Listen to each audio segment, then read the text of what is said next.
नमस्कार मित्रों, मैं प्रदीप श्रीवास्तव कहानी टाइम में आपका स्वागत करता हूँ। लीजिए सुनिए मेरा एक और उपन्यास अनसुनी यात्राओं की नायिकाएं का पहला भाग। ढेरों रंग गुलाल से भरी होली एकदम सामने अटखेलियां करने लगी थी।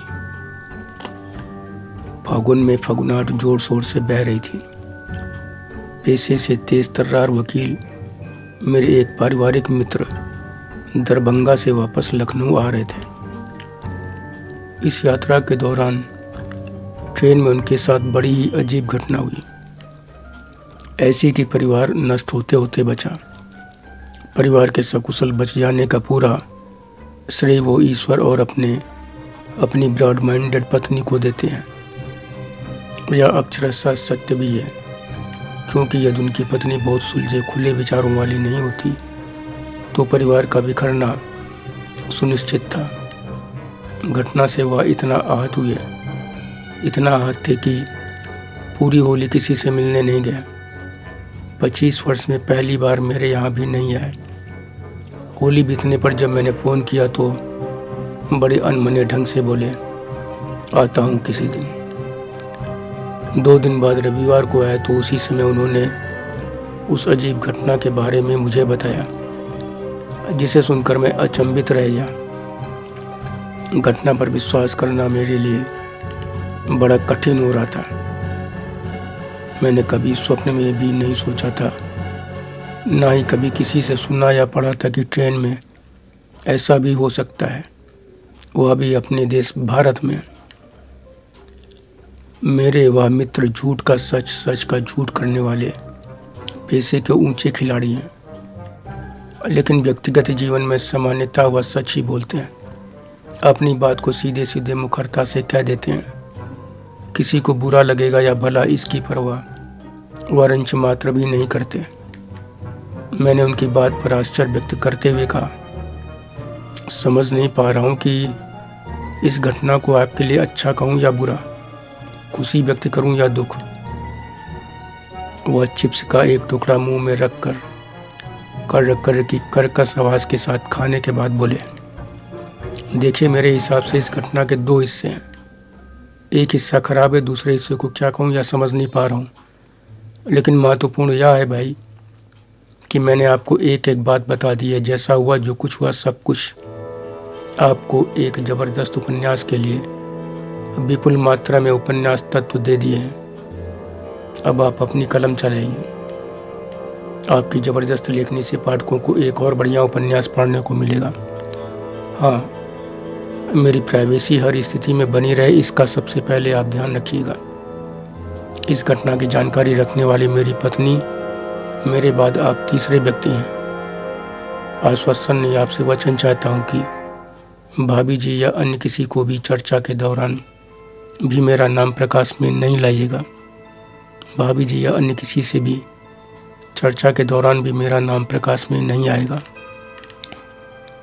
मैंने उनसे हंसते हुए कहा, निश्चिंत रहिए, किसी की प्राइवेसी भंग ना हो, इस बात का मैं पूरा ध्यान रखता हूँ।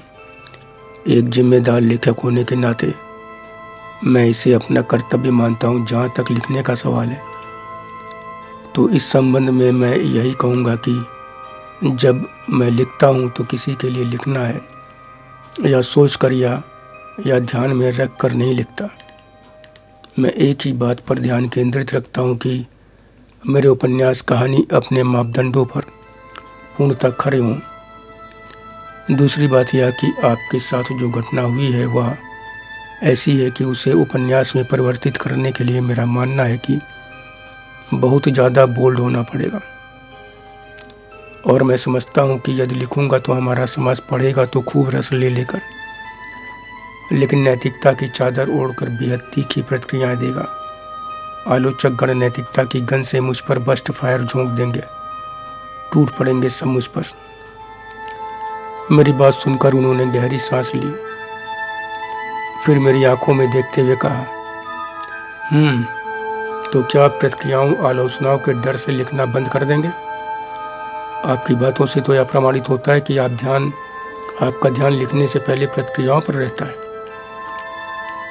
और इसके साथ ही वह मुझे डरपोक लेखक सिद्ध करने में जुट गए।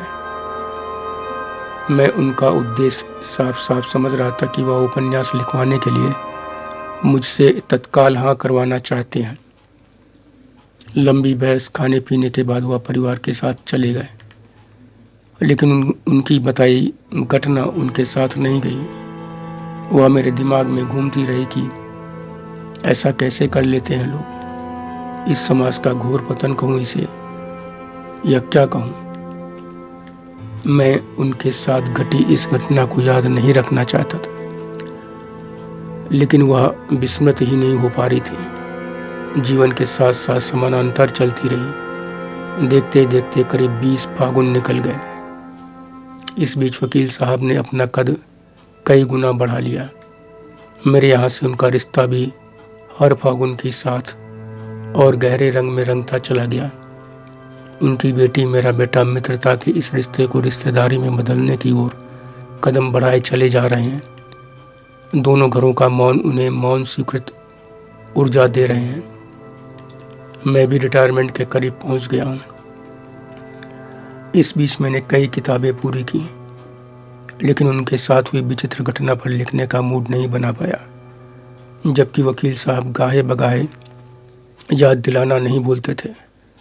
विशेष रूप से जब मेरी कोई पुस्तक प्रकाशित होती, उसकी प्रति मैं उन्हें भेंट करता तो वो यह जरूर कहते, दुनिया भर की किताबें लिख डालेंगे, लेकिन मेरे साथ जो हुआ उस पर कलम चलाने को कौन कहे, उसे छुएंगे भी नहीं। आप लेखकों को भी न्यायमूर्तियों की तरह समझना दुष्कर कार्य है। वो कब क्या करेंगे इसका भी कभी भी कुछ भी पूर्वानुमान नहीं लगाया जा सकता। एक ही प्रकृति के एक केस में जमानत दे देंगे तो दूसरे में जेल भेज देंगे। जहाँ कोई औचित्य नहीं वहाँ भी स्वतः संज्ञान ले लेंगे। जहाँ स्वतः संज्ञान लेना ही चाहिए वहाँ सच में आंखों पर काली पट्टी बांधकर वास्तविक मूर्ति से भी ज़्यादा बड़ी मूर्ति बन जाएंगे। यही हाल आप लेखकों का है। कब क्या लिखेंगे सोचा ही नहीं जा सकता। उनकी ऐसी बातें मैं हर बार हंसकर टाल देता था, मगर 21वीं फगुनाहट की बयार के साथ जैसे ही आम के बिरुआ बौराए, मतलब कि आम की फसल का मौसम आने पर उनके वृक्षों पर बौर अर्थात आम की मंजरी का आना, साथ में रंगोत्सव होली त्यौहार ले आए, तभी एक संयोग ऐसा हुआ कि मूड एकदम से बन गया। कारण यह रहा कि ऑफिस में मेरे एक सहयोगी ने लंच के समय एकदम वैसी ही एक घटना के बारे में बताया जो उनके एक रिश्तेदार के साथ घटी थी। सहयोगी ने एक बार मुझसे भी उनका परिचय कराया था। यह परिचय जल्दी ही हल्की फुल्की मित्रता में परिवर्तित हो गई थी। इनके मामले में पुलिस केस होते होते रह गया था। यहाँ भी परिवार टूटते टूटते बचा था, लेकिन इसलिए नहीं कि इनकी भी पत्नी ब्रॉड माइंडेड थी, बल्कि इसलिए कि पत्नी उनके साथ जो अजीब घटना के बारे में हुई, उसके बारे में बड़ी होशियारी से चुप्पी साध ली, पत्नी को बताया ही नहीं। तथ्य प्रमाण सब सामने थे, इसलिए दूसरी घटना की भी सत्यता पर कोई भी प्रश्न खड़ा नहीं किया जा सकता था। इस बातचीत के दौरान ही मैंने निश्चय कर लिया कि अब इस विषय पर उपन्यास जरूर लिखूंगा। प्राथमिकताओं में यह काम शीर्ष पर होगा। संयोग यह भी देखिए कि यह घटना भी मेरे सामने होली के कुछ समय बाद ही है। फगुनाहट बयार आम के बौरों की भीनी भीनी गंध लिए तब भी हर किसी के मन मस्तिष्क को मदमस्त कर रही थी। मैंने सोचा प्रकृति के इस उबते चुभते मौसम में ही यह उपन्यास अपनी पूरी खूबसूरती के साथ शिखर को छू पाएगा। सहयोगी से बात खत्म करते करते मैंने पूरा प्रोग्राम बना लिया कि 2 दिन की छुट्टी है, उसके तुरंत बाद रविवार। उपन्यास का प्रारंभ इन्हीं दिनों में करता हूँ। इसके बाद रोज ऑफिस से घर पहुँचने के बाद समय दूंगा, जितनी जल्दी हो सका इसे पूरा करूँगा। उसी समय पता नहीं क्यों मुझे विलक्षण कथाकार भुवनेश्वर की एक कहानी भेड़िए याद आ गई, जिसे महान कथा सम्राट प्रेमचंद ने अपनी पत्रिका हंस के अप्रैल 1938 के अंक में प्रकाशित किया था। वह भुवनेश्वर के लिए कहते थे कि वह अपनी कटुता त्याग दें तो उनका भविष्य बहुत उज्जवल है। अब पता नहीं भुवनेश्वर जी ने कटुता त्यागी थी कि नहीं, लेकिन भेड़िए कहानी मेरे इस उपन्यास की सहयात्री बन गई, जबकि मुझे उनकी इस कहानी से कोई रिश्ता नहीं दिखता। लेकिन जब जब मैं कलम उठाता या कहानी मेरे कलम के शीर्ष पर विराजमान हो जाती। साथ ही महामारी कोविड-19 को लेकर मन में तरह तरह के संशय भी उभरते रहे कि क्या विशेषज्ञों का आकलन सच होगा कि दूसरी लहर आने ही वाली है, क्योंकि पहली लहर से हुई जनधन की व्यापक हानि को लोग कुछ ही हफ्तों में भुलाकर घोर लापरवाही बरत रहे हैं। न मास्क, न सैनिटाइजर, बस घूमना फिरना, पार्टीबाजी, त्योहारी उत्सव और सरकार की बचाव के सारे प्रयासों के साथ साथ जारी है चुनावबाजी भी। दूसरों को क्या कहूँ, स्वयं मेरा परिवार भी इसी हवा में बह रहा था। मैं परिवार की सुरक्षा को लेकर बहुत चिंतित रहने लगा। तरह तरह के भय के चलते इंश्योरेंस की हेल्थ सहित 2 अन्य बड़ी पॉलिसियां भी ले ली कि यदि मुझे कुछ हो जाए तो परिवार आर्थिक रूप से मजबूत बना रहे।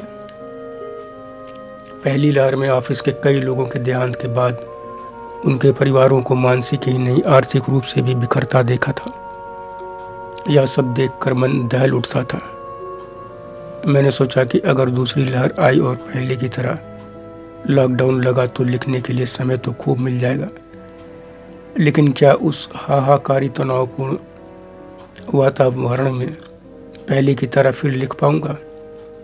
फिर सोचा जैसा होगा देखा जाएगा, और मैंने लिखना शुरू कर दिया। घटना कुछ ऐसी है कि मेरे वकील मित्र किसी काम से 20 वर्ष पहले दरभंगा गए थे। काम पूरा करने में समय ज़्यादा लग गया। बीच में समय मिला तो वह वहाँ पर अहिल्या स्थान, गौतम स्थान, कुशेश्वर स्थान, शिव मंदिर, पक्षी विहार, श्यामा और नवादा दुर्गा मंदिर भी घूम लिए। उनसे यह सुनकर मैंने कहा था, इतने कम समय में इतने स्थानों पर घूमना क्या हुआ? या तो सिर्फ रास्ता नापना हुआ, घूमना फिरना तो पर्याप्त समय में पूरी निष्ठा और मन के साथ होता है। तब उन्होंने कहा, या तो अपनी अपनी क्षमता है, आपको इतनी जगह घूमने के लिए हफ्ता भर चाहिए, लेकिन मेरे लिए 1 दिन ही काफ़ी है। मैंने कहा, हाँ सही कह रहे हैं, आपने ट्रेन में जो किया वह आपकी तरह की क्षमता वाला व्यक्ति ही कर सकता है। यह कहकर मैं मुस्कुराने लगा तो वह भी मुस्कुरा दी। दरअसल वह अपना दरभंगा टूर खत्म करके लखनऊ वापस आ रहे थे। ट्रेन देर रात में थी। 1 दिन बाद ही छोटी होली यानी कि होलिका दहन था। ट्रेन, बस, हर जगह भीड़ ही भीड़ दिख रही थी। उन्होंने कोर्ट में न्यायमूर्तियों के सामने बहस करने की शैली में बताया था कि रिजर्वेशन काफ़ी पहले कराने के कारण बर्थ क्लियर मिली थी, इसलिए मैं निश्चिंत था कि अगले दिन होलिका दहन के समय 8-9 बजे रात को मैं परिवार के साथ रहूँगा। लेकिन जब स्टेशन पर ट्रेन आई तो भगदड़ सी मच गई। पूरे प्लेटफॉर्म पर अपरंपार भीड़ थी। हर कंधा दूसरे कंधे से नहीं, पूरा शरीर आगे पीछे दाएं बाएं हर तरफ दूसरे शरीर से सटा हुआ था। धक्का मुक्की, चीख पुकार, बच्चों का रोना धोना कान फोड़ रहा था। मैंने उन्हें ध्यान से सुनते हुए सोचा, महोदय ऐसे समय में आप गए ही क्यों? इतना तो आपको सोचना ही चाहिए था कि हर बरस होली दीपावली के समय यही होता है। वह थोड़ा और जोर देकर बोले, कोई पैर कुचले चला जा रहा था तो सिर पर सामान रखकर निकलने वाला मेरे सिर को धकियाए चला जा रहा था। मेरे सिर को धकिया कर जब कोई निकलता तो मैं गुस्से से फनफना पड़ता। मन करता कि उसे धकेल कर फर्श पर औंधे मुंह गिरा दूं, चढ़ बैठूं उसकी पीठ पर और उसके बाल पकड़कर उसके चेहरे को फर्श पर तब तक उठा कर पटकता रहूं जब तक कि उसका भेजा बाहर निकलकर चितरा ना जाए, पूरी की पूरी फर्श खून खून ना हो जाए। उनका यह क्रूर भाव उनकी बातों ही नहीं, उनके चेहरे पर भी मुझे दिख रहा था। मुझे याद है कि तब मेरी आंखें कुछ फैल गई थी आश्चर्य से, और एक बार फिर प्रेमचंद याद आए कि वह इस भावना को सुनते तो इसे कटुता की किस श्रेणी में रखते। वकील साहब बोले जा रहे थे कि ट्रेन पूरी तरह रुक भी नहीं पाई थी कि लोग लटकने लगे दरवाजों पर। धक्का मुक्की, शोर शराबा कई गुना बढ़ गया। तभी मुझे लगा कि मेरे जेब पर कोई हाथ हरकत कर रहा है। मैंने झटके से पीछे की ओर घूमने की कोशिश की, लेकिन तब तक वह भीड़ में खो गया। लेकिन मैं अपनी पर्स बचाने में सफल रहा, मगर इससे हुई हड़बड़ाहट के चलते मैं ट्रेन में नहीं चढ़ पाया। ट्रेन मेरे सामने से सरकनी शुरू हो गई थी, लेकिन मैं उसके दरवाजे के करीब भी नहीं पहुंच पाया था। यह सुनकर मैंने कहा, ओह, तब तो बड़ी गुस्सा आई होगी आपको।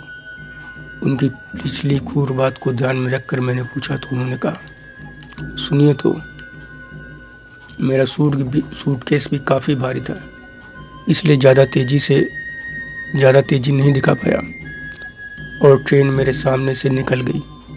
मैं हाथ मिलता उसे तब तक देखता रहा जब तक कि ट्रेन की आखिरी बोगी में पीछे लगी जलती बुझती रेड लाइट दिखती रही। मेरी तरह एक दो नहीं, करीब 20-30 लोग थे जो ट्रेन में नहीं चढ़ सके। इसमें कई लोग परिवार सहित थे। मेरे सामने सिवाय अगली ट्रेन की प्रतीक्षा करने के और कोई रास्ता नहीं बचा था। बस से इतनी लंबी यात्रा करने के लिए मैं तैयार नहीं था। इंक्वायरी से पता चला कि अगले कई घंटे तक कोई ट्रेन लखनऊ के लिए नहीं है। अब ट्रेन सुबह ही मिलेगी। उनके यह कहने पर मैंने पूछा, ये बताइए, जब इस यात्रा की योजना बना रहे थे तब आपने यह नहीं सोचा था कि त्योहार का समय है, भीड़ के कारण यात्रा बहुत कठिन हो सकती है? वकील साहब ने कहा, यह सारी बातें ध्यान में थी। मिसेज ने भी टोका था, लेकिन काम ऐसा था कि रुक नहीं सकता था। मैंने कहा, ओह, लेकिन ऐसा भी क्या काम था कि 2-4 दिन आगे पीछे नहीं कर सकते थे? यह सुनकर वकील साहब बोले, अभी इस बात को छोड़िए, क्रमवार सब बताऊंगा। तो ट्रेन जाने के बाद कुछ देर इधर उधर टहलता रहा, फिर चाय पीकर प्लेटफार्म पर ही एक बेंच पर आसन जमा लिया। कुछ देर अपने गुस्से खींच को मिटाने के बाद मिसेस को फ़ोन करके बताया कि ट्रेन छूट गई है, अब कल सुबह मिलेगी। जैसी स्थिति बन रही है उसे देखकर तो लग रहा है परसों सुबह तक पहुंच जाओ तो बड़ी बात होगी। यह सुनते ही वह परेशान होकर बोली, आपके बिना आपके त्यौहार कैसे मनेगा? अरे सब रंग खेलने आएंगे, कैसे क्या होगा? अब मैंने कहा, जैसे भी हो देखो, इसके अलावा और कोई रास्ता नहीं है। तीनों बच्चों से भी बात की, उन्हें समझाया कि ज़्यादा देर तक रंग नहीं खेलना। इस बार मौसम अभी भी काफ़ी ठंडा बना हुआ है। बात करके बुकिंग विंडो पहुंचा कि अगली ट्रेन में रिजर्वेशन करवा लूँ, लेकिन विंडो बंद मिली। इंक्वायरी पर बात की तो उसने कहा, अभी तो काफ़ी समय बाकी है। उसे खाली बैठा देखकर मैंने सोचा, लोकल आदमी है या बस वगैरह की भी जानकारी तो रखता ही होगा। देखूं अगर ढंग की कोई बस मिल जाए तो चलूं। 7-8 घंटा इंतज़ार करने से अच्छा है कि बस से चल दिया जाए। थोड़ी बहुत परेशानी बर्दाश्त कर लूँगा। असल में मैं मिसेज और बच्चों से बात करने के बाद मैं व्याकुल हो उठा था, जल्दी से जल्दी घर पहुंचने के लिए।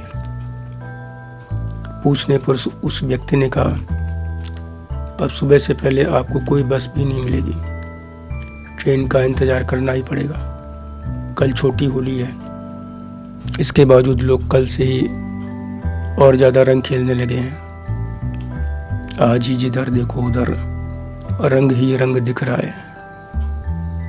ऐसे में तो बस में परेशान हो जाएंगे आप। मुझे उसकी बात सही लगी। उसके भी बालों माथे पर अबीर गुलाल लगा हुआ था। मैंने ट्रेन में रिजर्वेशन की बात उठाई तो उसने कहा रिजर्वेशन के चक्कर में पड़े हैं। जिनको जहाँ जाना था, जैसे जैसे जाना था वो सब चले गए। कल हर बार की तरह सारी ट्रेनें बसें खाली ही रहेंगी। जनरल टिकट लेकर बैठ लीजिएगा, पूरी ट्रेन में जगह ही जगह मिल जाएगी। भोजपुरी शैली में उसकी बातचीत का तरीका मुझे अच्छा लग रहा था। कुछ देर उससे बात करने के बाद आखिर मैंने सामान की रखवाली करते पूरी रात प्लेटफार्म पर जागते हुए बिताई।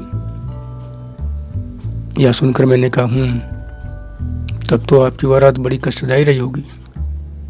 वकील साहब बोले, हाँ, ट्रेन छूटना ही इस यात्रा का निर्णायक मोड़ रहा।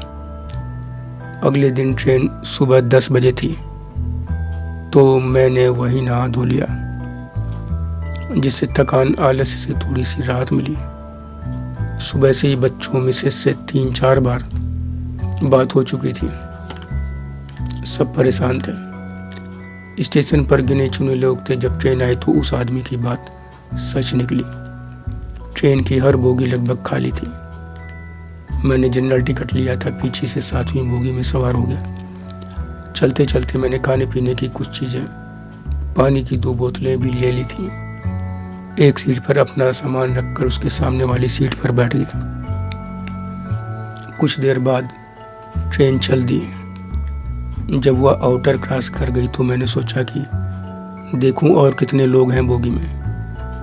चेक किया तो बोगी के आगे वाले गेट के पास वाली सीट पर 3 परिवार दिखे। कुल मिलाकर 10-12 लोग थे।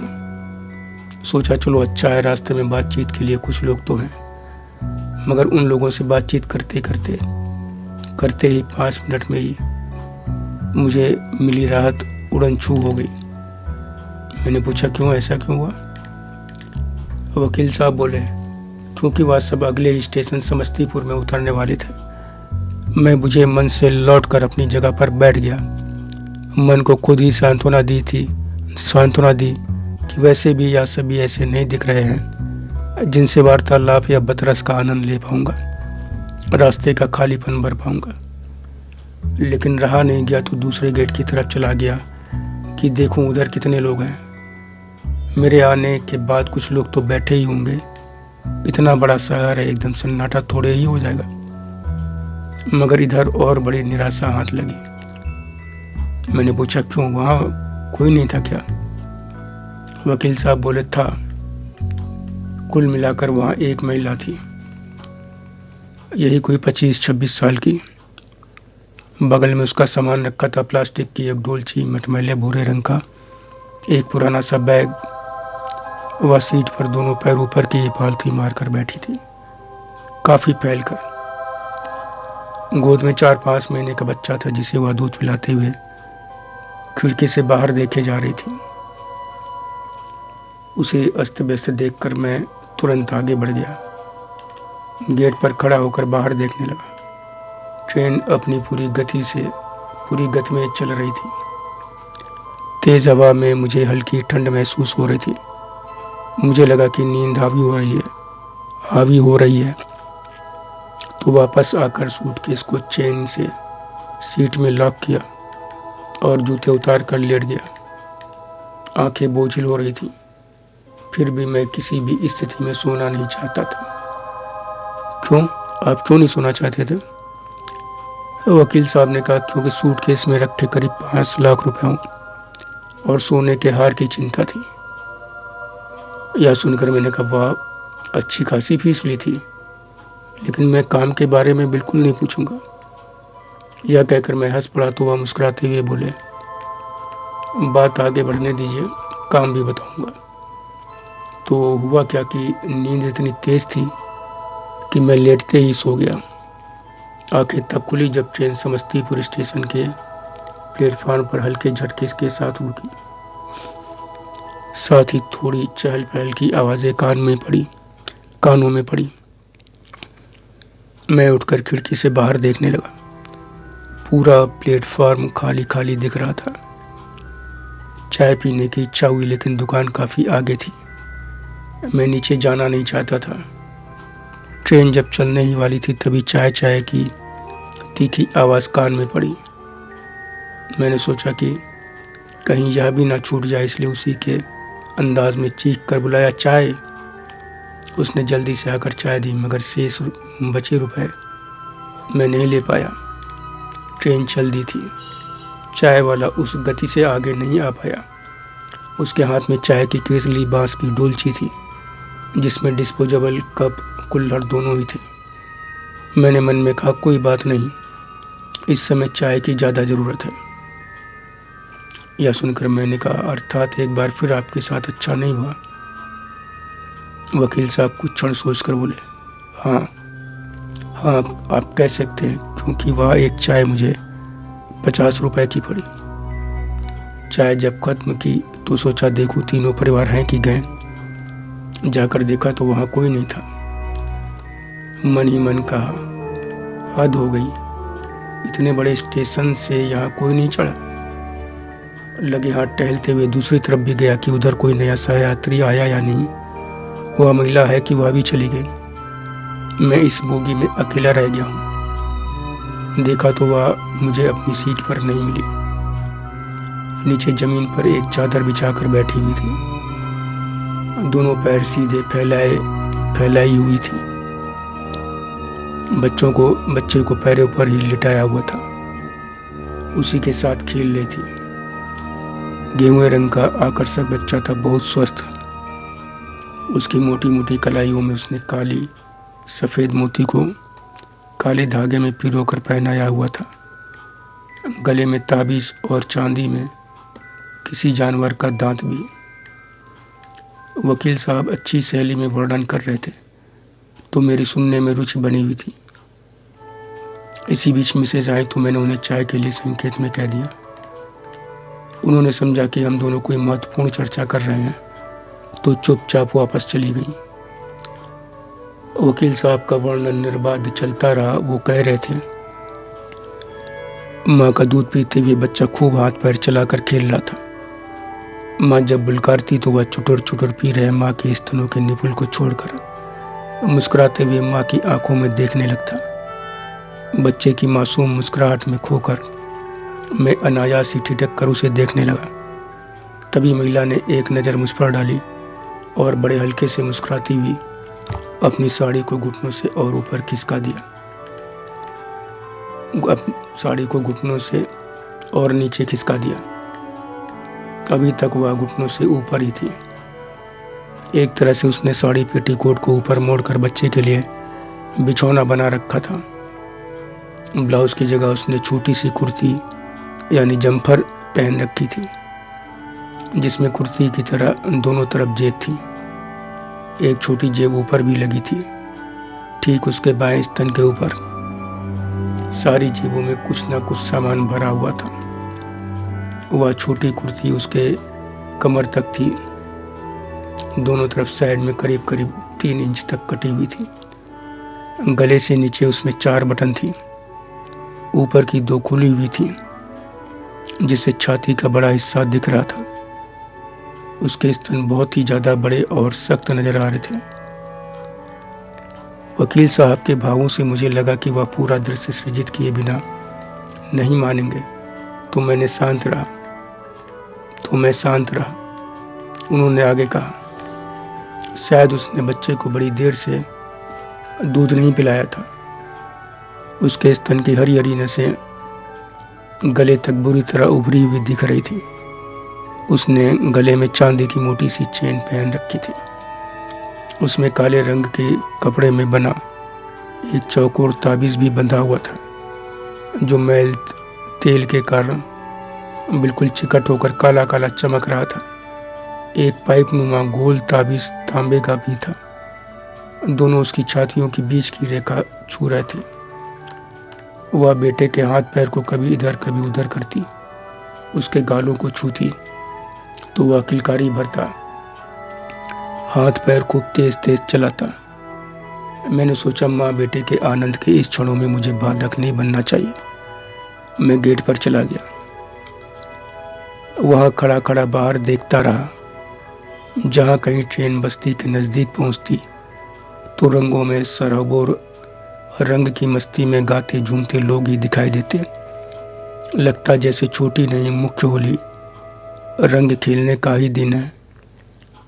यह दृश्य मुझे घर, परिवार, अपना मोहल्ला और ज़्यादा याद दिलाते कि वहाँ भी खूब रंग गुलाल चल रहा होगा। कोर्ट, ऑफिसों, स्कूल में या स्कूलों से सभी रंग में सराबोर घर पहुँच रहे होंगे। गेट पर खड़ा खड़ा मैं ऊबने लगा तो अपनी सीट की ओर चल दिया। महिला के सामने से उसके मुस्कुराते बच्चे को देखते हुए आगे बढ़ ही रहा था कि उसने भोजपुरी लहजे में पूछा, गाड़ियाँ बड़ी धीरे धीरे चल रही है। उसकी बात से मेरा ध्यान इस ओर गया कि गाड़ी सच में एवरेज से भी कम स्पीड में चल रही है। एक्सप्रेस ट्रेन होकर भी पैसेंजर जैसी स्थिति है। ठिठकते हुए मैंने कहा, हाँ, गाड़ी धीरे चल रही है। उसने बेधड़क अगला प्रश्न दाग दिया, आप कहाँ तक जा रहे हैं? मैंने कहा, लखनऊ। वह कुछ क्षण रुकी और फिर बोली, बड़ी दूर है? यह कहते हुए उसने एक साल जैसा कपड़ा 2-3 फोल्ड करके अपनी बगल में ही बिछाया और बच्चे को उठाकर छाती से लगा लिया। वह उनीदा लग रहा था। नींद आ रही थी उसे बहुत जोरों की। उसका सिर अपने कंधे पर करके उसे बड़ी हल्की हल्की तपकी देती हुई वह अपने को कमर के पास से थोड़ा थोड़ा बाएं दाएं घुमाने लगी ताकि बच्चा ठीक से सो जाए। इसके साथ ही उसने आगे पूछा, होली में घर जा रहे हैं? मैंने कहा, हाँ। इसी के साथ मैंने महसूस किया कि मेरी तरह वह भी बात करने का कोई माध्यम चाह रही है जिससे माहौल से ऊबन खत्म हो। मैंने सोचा जब तक कोई दूसरा सयात्री आगे किसी स्टेशन पर नहीं आ जाता तब तक यही सही। तरतीब से ना सही कुछ तो बात करेगी ही। यह मेरा और मैं इसका कुछ तो टाइम पास करेंगे ही। सयात्री हैं, एक दूसरे का सहयोग करते हैं। उसने तुरंत कहा, लेकिन जब तक घर पहुंचेंगे तब तक तो त्यौहार ख़त्म हो जाएगा। मैंने कहा, नहीं, यह त्यौहार हफ्ते भर से ज़्यादा समय तक चलता है। वह तुरंत ही बोली, हाँ, लेकिन रंग तो नहीं खेल पाएंगे ना। मैंने कहा, अगर ट्रेन राइट टाइम पहुंच जाएगी तो रंग भी खेल लूँगा। हालांकि लखनऊ में तो रंग सुबह शुरू होकर दोपहर तक ख़त्म हो जाता है, लेकिन बहुत सी ऐसी जगह हैं जहाँ रंग कई दिन चलता है। इस पर वह बोली, लेकिन घर जाने में देरी तो हो ही गई है। अब मुझे लगा कि या तो नॉन स्टॉप बोलने वाली लग रही है, फालतू बातों से कहीं दिमाग ही ना खराब कर दे, लेकिन फ़िलहाल के लिए इसका बातों नहीं होना ही अच्छा है। मैंने कहा, हाँ, कल ट्रेन छूट गई और यह आज मिली। वह तुरंत ही बोल पड़ी, छूट तो हमारी भी गई थी, बल्कि हम खुद ही छोड़ दिए थे। भीड़ देखकर हिम्मत नहीं पड़ी। बच्चा गोद में तब बच्चा ना होता तो इससे दुगनी भीड़ होती, तब भी चढ़ जाती, क्योंकि न भीड़ मुझसे डरती है न मैं भीड़ से। डर मुझे केवल अकेले होने पर लगता है। उसकी इस दबंगई भरी बातों के बीच मेरी आंखों ने उसके पूरे शरीर का मुआयना कर डाला। मन ही मन कहा कि शरीर से तो तुम वाकई इतनी मजबूत हो कि किसी भी भीड़ में रास्ता बना लोगी। मैंने कहा, लेकिन मैं ज़्यादा धक्का मुक्का भीड़ भाड़ पसंद नहीं करता। दूसरे उस समय भीड़ इतनी थी कि लोग एक दूसरे पर चढ़े जा रहे थे। पूरी कोशिश के बाद भी मैं डिब्बे तक पहुंच ही नहीं पाया। वह कुल मिलाकर या कि आप जो चाहते थे, वकील साहब इतना बोले तो मैंने कहा, कुल मिलाकर या कि आप जो चाहते थे वो आपको मिल गया, मतलब कि बातचीत करने वाला। मेरे यह प्रश्न पर वकील साहब बोले, हाँ, यही कह सकते हैं। हमारी बातों की ट्रेन चल निकली थी। वह बोली, मैं तो ट्रेन आने से पहले ही भीड़ देखकर प्लेटफार्म से बाहर टिकट वाली खिड़की के पास जाकर बैठ गई थी। मैंने सोचा हमारे बच्चे को कुछ ना हो, ट्रेन छूटती हो तो छूट जाए, दूसरी मिल जाएगी, दूसरी ने तो तीसरी मिल जाएगी, हमारा बच्चा मज़े में रहे बस। तभी मैंने सोचा या तो हिलने का भी समय नहीं दे रही है, लेकिन अपनी सीट पर मुंह बंद कर के अकेले बैठे रहने से अच्छा है कि इसी से वार्ता जारी रखूं, भले ही निरर्थक ही सही, अनर्गल ही सही। मैंने उसके सामने वाली सीट की तरफ इशारा करते हुए पूछा, क्या मैं यहाँ बैठ जाऊँ? तो वह चमक कर बोली, हाँ हाँ बैठिए ना, खाली तो पड़ी है। मैं बैठने लगा, तभी उसने बच्चे को बहुत संभाल कर बगल में बिछाए बिस्तर पर लिटा दिया। उसके बाद उसने अपने पैर को मोड़कर साड़ी ठीक की। तभी मैंने पूछा, सारी सीटें खाली हैं, फिर आप ज़मीन पर क्यों बैठी हैं? वह बड़ी गहरी सांस लेकर बोली, असल में बच्चा अब करवट लेने लगा है, सीट पर डर है कि नज़र फिरते ही कहीं नीचे न लुढ़क जाए, इसलिए हमने सोचा सब तो खाली है ही, आराम से बैठते हैं। आपके कितने बच्चे? मैंने कहा 3। वह तुरंत बोली, अभी सब छोटे ही होंगे? हाँ छोटे ही समझिए, सबसे छोटा 4 साल का है और सबसे बड़ा 10 का है। जवाब देते हुए मैंने सोचा पेशे से वकील मैं हूँ, पर प्रश्न या कर रही है, इसलिए छूटते ही पूछा, आपका यह पहला बच्चा है? वह बोली, हाँ पहला ही है। यह कहते हुए उसने अपनी कुर्ती के नीचे के दोनों किनारे पकड़कर ऊपर करके 2-3 बार ऐसे झटका जैसे धूल झाड़ रही हो।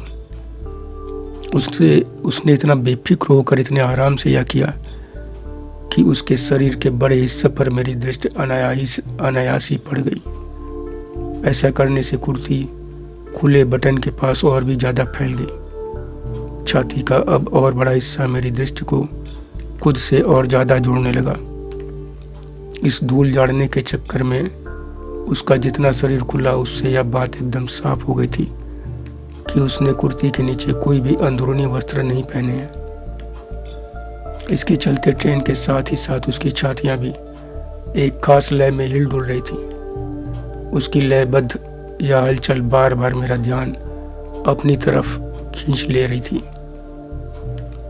मैंने कहा, वाह भाई वाह, आपकी बातों से तो मुझे ऐसा महसूस हो रहा है कि वह आपके ध्यान को भटकाने में लगी हुई थी। वकील साहब को मैंने बीच में टोकते हुए कहा, तो वह बोले, हाँ अब तो मैं भी यही कहूँगा कि वह ऐसा ही कर रही थी। मैंने उस समय उधर से अपना ध्यान हटाने के लिए पूछा, आप कहाँ जा रही हैं? तो वह बोली, आपके नज़दीक ही चल रहा हूँ, मुझे गोंडा उतरना है। गोंडा आपका मायका है या ससुराल? वह तुरंत बोली, ससुराल है, मायका दरभंगा में है। मैंने कहा, बड़ी दूर दूर है ससुराल मायका? हाँ दूर तो बहुत है, बस हो गई ऐसे ही शादी। उसके उत्तर देने के अंदाज ने उसकी पर्सनल लाइफ को लेकर मुझ में संशय उत्पन्न करना शुरू कर दिया। मैंने गहरे बैठने के प्रयास में उससे पूछा, मायके से इतनी दूर अकेले आ गई, वो अभी छोटे बच्चे को लेकर? आपके पति साथ नहीं आए या घर का कोई और आदमी? तो वह बोली, क्या किसी का सहारा लेना, जाना ना तो ट्रेन से ही है ना, वह होते तो भी कौन सा बच्चे को गोद में लेते दूध पिलाते, सब करना तो हम ही को है, तो क्या जरूरत उनकी, खाली आगे पीछे चलने के लिए आकर क्या करते? चेहरे पर अजीब से घृणा के भाव के साथ उसके अजीब से जवाब से मुझे यह समझते देर नहीं लगी कि इसको पति से बड़ी समस्या है। कुछ देर चुप रहने के बाद मैंने कहा, ठीक कह रही हैं, लेकिन इतने लंबे सफ़र में कोई गलत सलत आदमी मिल जाए तो अकेले से 2 अच्छे ही रहेंगे, सुरक्षा बनी रहेगी। तो वह फिर बड़ा बुरा सा मुंह बनाकर बोली, गलत आदमी तो घर पर भी मिल जाते हैं, बाहर जितना खतरा है उतना ही घर में भी है, तो फिर काहे को डरना कहीं अकेले जाने आने में, जो होगा देखा जाएगा। इतना कहकर वह बड़ी निश्चिंतता के साथ मुस्कुराई। मैंने कहा, तो मायके से किसी भाई बाप को साथ ले लेती? इस बार वह गहरी सांस लेकर बोली, भाई नहीं है, बहनें अपनी अपनी ससुराल में हैं और बाप का साल भर पहले ही इंतकाल हो गया। अम्मी अकेले ही रहती हैं, दूर के 1-2 रिश्तेदार हैं, वही लोग थोड़ा बहुत देख लेते हैं। अब तक मेरा वकीलों वाला मूल चरित्र कुनाचे भरने लगा था। मैंने उसे कुरेद कर बात करनी शुरू कर दी थी। उसने भी बिना संकोच बताना शुरू किया कि उसकी शादी से अब्बा बहुत खफा थे उसका शौहर उसके घर के पास ही किराए पर रहता था। थोड़ा बहुत आना जाना था। इसी थोड़े बहुत में ही दोनों की सांसें मेल खा गई। घर में भनक लगी तो शक्ति हो गई, लेकिन जब सांसें मिल चुकी थीं तो कहाँ की शक्ति कैसी शक्ति। दोनों उड़नछू हो गए और निकाह कर गोंडा जिला पहुंच गए। मायका पहले कुछ दिन सख्त होने के बाद जल्दी ही शांत हो गया, मगर शौहर कुछ महीने बाद ही बात बात पर मारपीट करने लगा। बेटा होने वाला था तब भी मारता था। आखिर ऊब कर वह भी बराबर लड़ने लगी। शौहर ने घर से निकालने की धमकी दी तो उसने पलटवार किया कि थाने में रिपोर्ट लिखाकर बंद करा दूंगी। एक बार थाने जाने तक की भी नौबत आई। इससे डरा पति अब मारता तो नहीं, लेकिन संबंध तीखे बने रहते हैं। उसने बड़ी लापरवाही से बताया कि अक्सर सुनने में आता है कि वह बाहर फला औरत के पीछे पीछे लगा रहता है, लेकिन मैं इसकी परवाह नहीं करती। बाहर जितना मुंह मारना है मार ले, लेकिन अगर कोई घर आ गया तो वह नहीं या फिर मैं नहीं। उसकी इस बात पर मैंने कहा, लेकिन तुम्हारे यहाँ तो शौहर 4 निकाह कर सकता है। वह तो कर ही सकता है 4 निकाह। तुम्हारे अलावा वह अभी 3 बीवियाँ और ला सकता है। मेरी इस बात पर वह बहुत ही बुरा सा मुंह बनाकर बोली, हाँ ला सकता है, लेकिन पहले एक को तो संभाल ले। उसको तो खाना कपड़ा तो दे ले ढंग से। जो बच्चे पैदा करे उसको अच्छा जीवन देने की कुव्वत तो हो। ये कौन सी बात हुई कि कुव्वत तो एक को संभालने की नहीं। उठा लाए 4 ठो, रहने का ठिकाना नहीं। जानवरों की तरह भर दिया कोठरी में। न उनका मन देखे, न उनकी जरूरत, न इच्छा। जब देखो तब नोच खाए, चढ़ बैठे जैसे बीवियां ना होकर भेड़ बकरी हैं। जब मन हुआ तब जबा कर दिया। जब देखो तब सब पेट फुलाए जहन्नम बने घर में जिंदगी गला रही है। घर में 1.5 दर्जन बच्चे बिलबिला रहे हैं। न खाना, न पानी, न कपड़ा, न दवाई। पढ़ाई लिखाई की तो बात ही ना करो। बड़े होते होते आधे तो ऐसे ही मर जाएंगे, और जो बचेंगे वो चोर उचक्के बवाली बन या तो जेल में रहेंगे या मारे जाएंगे, नहीं तो सड़क किनारे कहीं पंचर जोड़ रहे होंगे, हवा भर रहे होंगे। हमने तो कह दिया है, जैसे ही दूसरी लाओगे वैसे ही घर छोड़ के चल दूंगी। और ये मत समझना कि औरत खोरी के लिए तुमको 4 बीवियां लाने के लिए रास्ता दे जाऊंगी। पुलिस में वो हाल करूंगी कि जिंदगी जेल में बीतेगी। रखना वही 4 बीवियां। जेल भी गुलजार रहेगी, जेल वाले भी। देखते देखते 2-2.5 दर्जन बच्चे भी हो जाएंगे। फिर उन्हीं में ढूंढना कौन सच में तुम्हारे हैं और कौन से जेल वालों के। हाँ, नहीं तो 4 बीवियां। जिस क्रोध घृणा के साथ उसने अपनी बात कही, उससे बड़ा आसान था यह समझना कि पति और उसके बीच संबंध न सिर्फ बहुत तनावपूर्ण है, बल्कि बड़ी चौड़ी खाई है दोनों के बीच। यही कारण है कि इतनी लंबी यात्रा अकेले करने का खतरा उठाया है इसने। धन्यवाद मित्रों, शेष अगले भाग में।